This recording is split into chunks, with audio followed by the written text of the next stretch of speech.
Hi everyone, अगर आप India में रह के फॉरेक्स ट्रेडिंग कर रहे हैं तो क्या आपको पता है कि फॉरेक्स ट्रेडिंग इंडिया में लीगल है भी या नहीं, और अगर लीगल है तो किन स्क्रिप्ट्स में सिर्फ आपको अलाउड है, और अगर इलीगल है तो इतने जो लोग कर रहे हैं उनका क्या क्या लूप होल्स हैं, वो हर चीज आज हम डिस्कस करेंगे। फैमा एक्ट क्या होता है जिसकी वजह से आपको पेनल्टीज भी लग सकती है, कौन सा बेस्ट प्लेटफॉर्म है, उसको आप किन के साथ कनेक्ट करके ट्रेड कर सकते हो, ये सब चीजें आज हम डिस्कस करने वाले हैं डिटेल में। ठीक है, तो कंटेंट बहुत यूजफुल है, लाइक कर देना। So let's start. देखो, फॉरेक्स ट्रेडिंग इंडिया में लीगल नहीं है। अगर जेन्युइनली हम बात बोलें तो बाय द गवर्नमेंट कह लो या बाय द आरबीआई कह लो, आरबीआई ने इसे इलीगल डिक्लेयर किया है। ठीक है, लेकिन फॉरेक्स ट्रेडिंग जो है इंडिया में लीगल सिर्फ उन्हीं स्क्रिप्ट्स पे कंसिडर किया गया है जिसमें आपका क्या हो, आईएनआर इन्वॉल्व हो। ऐसे करेंसी पेयर्स जिसमें आईएनआर यानी इंडियन रुपीज इन्वॉल्व हो। इसके अलावा अगर जितने भी स्क्रिप्ट्स हैं जिसमें आईएनआर इन्वॉल्व नहीं है, ऐसे स्क्रिप्ट्स जो है आपको इंडिया में अलाउड नहीं है लीगली।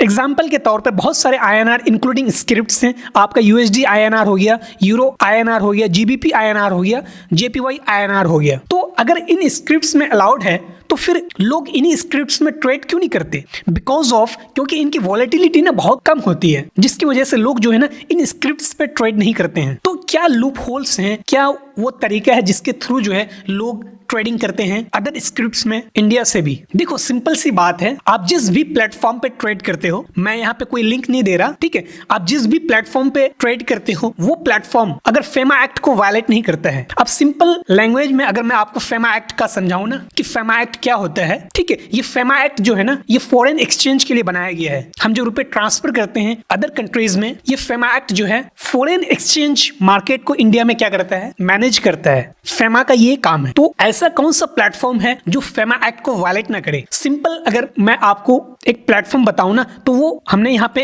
एक्सनेस का नेम लिखा है। एक्सनेस जो है ना, आप डायरेक्टली समझो कि अगर आप एक्सनेस में पैसा डिपॉजिट करते हो ना ट्रेडिंग करने के लिए, तो ये डायरेक्टली आप जो है ना एक्सनेस को डिपॉजिट नहीं कर रहे पैसा, आप एक्सनेस के जो लोकल वेंडर्स है ना इंडिया में, आप उनको पैसा ट्रांसफर करते हो, वो फिर जो है ना एक्सनेस को ट्रांसफर करता है। तो ये एक ना बाई प्रोसेस है, आप डायरेक्टली पैसा एक्सनेस पे डिपॉजिट नहीं कर रहे हो। अगर आप डायरेक्टली इंटरनेशनल प्लेटफॉर्म पे पैसा डिपॉजिट करोगे ना तो हो सकता है आपको नोटिस आ जाए या आपसे शोकआउट पूछा जाए। इसलिए एक्सनेस बेस्ड है कि ये लोकल वेंडर्स को पैसा ट्रांसफर करता है, फिर वहां से आपको जो है ना एक्सनेस पे पैसा डिपॉजिट होता है। तो आप एक्सनेस के थ्रू ट्रेड कर सकते हो। आप सिंपल एक्सनेस पे अकाउंट ओपन कीजिए एक्सनेस के साइट पे जाके, ठीक है, उसके बाद ना आप MT5 डाउनलोड कर लीजिए प्ले स्टोर से। आप एक्सनेस के सर्वर को MT5 से लिंक कर दीजिए और MT5 में आप बिल्कुल स्मूथली जो है ट्रेड कर सकते हो। तो ये एक सिंपल बेस्ट इजी वे है फॉरेक्स के ट्रेडिंग का। अब कौन सा स्क्रिप्ट फॉरेक्स ट्रेडिंग में बेस्ट है हम आपको कल वाले लेक्चर में बता देंगे। केवल 10 स्क्रिप्ट्स ही जो है जिसमें वॉलेटिलिटी का कभी कोई प्रॉब्लम नहीं होता है,